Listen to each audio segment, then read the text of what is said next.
The president does not speak for the entire country. Preach, preacher!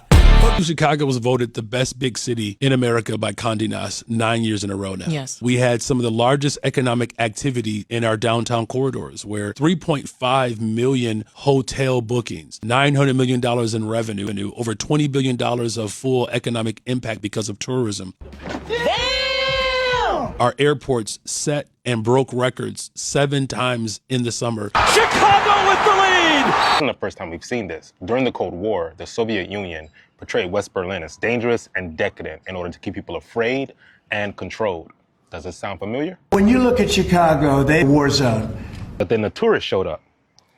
Around 1945, the Cold War had become a bit of a stalemate, where you had the Soviet Union and countries in the West all had nukes. So there was no clear advantage militarily.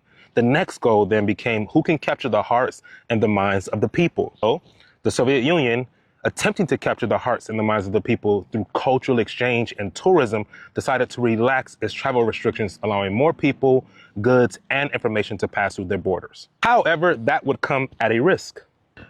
They could capture the hearts, minds, and dollars of those Western tourists, or risk Western cultural influence on their locals. Took the risk, and by 1948, more tourists from North America and Western Europe started to visit the Soviet Union and the other countries behind the Iron Curtain. And that increase in cultural exchange and tourism was one of the key elements of eroding the communist propaganda that was coming out of the Soviet Union. Johnson is a student of history. Dr. King said this right here in Chicago, the National Conference on New Politics, that militarism is a sickness. And he knows that one of the things that keeps authoritarianism and its propaganda alive is the ability to maintain the lies. This is a war zone. His city is a war zone. He uses tourism and its data as a form of political resistance. The president is attempting to do is undermine the message that people know. Because if the message wasn't getting around the country, how are we the best big city in America 9 years in a row? The fact that we have more people coming through our airports, the fact that ridership is up in our public transportation system. We have the Chicago Marathon, where we know that at least 3,000 individuals from the country of Mexico have signed up. What does that say to me? There's a whole lot of people out there that know what I know, that the city of Chicago is the greatest freaking city in the world. And this is why it is effective.